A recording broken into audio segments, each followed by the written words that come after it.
Hey guys, this is Mike from Sons Liberty Gunworks, and I want to talk a little bit about a headline that I saw this morning.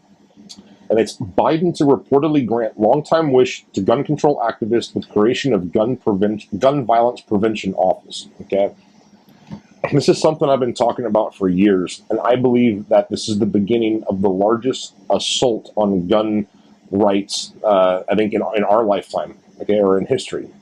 And let me explain what this is. This office that they want to create, it's not a legislative thing. Gun control has never been less politically popular than it is now. I don't care what the NPR stories say. Gun control is less popular than it's ever been. That's because the demographics of gun control are more different and varied now than they've ever been. Right? It has a lot to do with the last couple of years, social unrest, defunding of the police, rise in crime.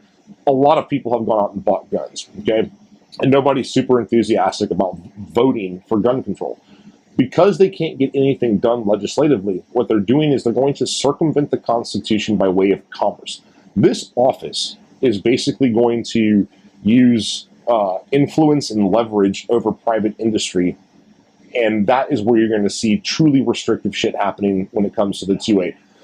Let me give you an example.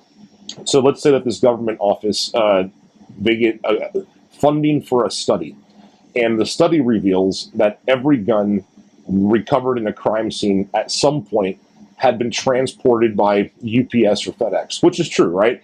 A manufacturer is shipping a pallet of guns to a distributor, the distributor is shipping guns to individual dealers. At some point, the firearm we're talking about has been transported by some type of private carrier, most likely.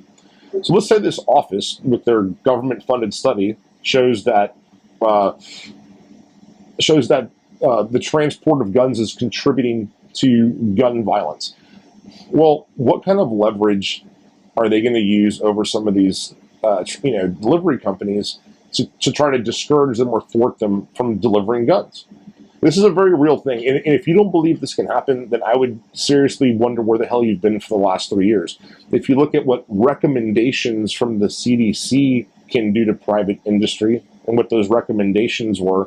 Recommendations in this context basically means leverage. If that delivery company is under fire from the EPA because their emissions in their trucks are too fucking high, okay, this is the kind of leverage to get them to do what they want.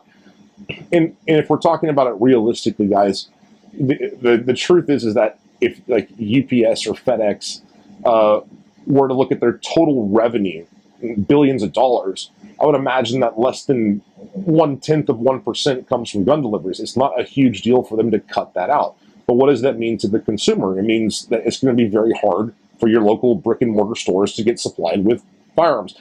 And I'm not trying to focus on delivery. I'm using that as one example. Apply that example now to banking, credit cards, insurance companies, social media companies, advertising, you name it, right? So you have a government office that is going to be making recommendations to private industry, and those recommendations are basically forced leverage, and the implications, the results of what that's going to look like, I think are extreme. I believe the only, or at least the immediate solution to this is we have to urge lawmakers to not fund this office. That is the only immediate solution I can think of right now, currently.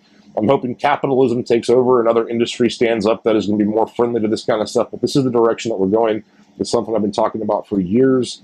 And after reading this headline this morning, I realized here we are. This is the beginning of what I feared for a long time.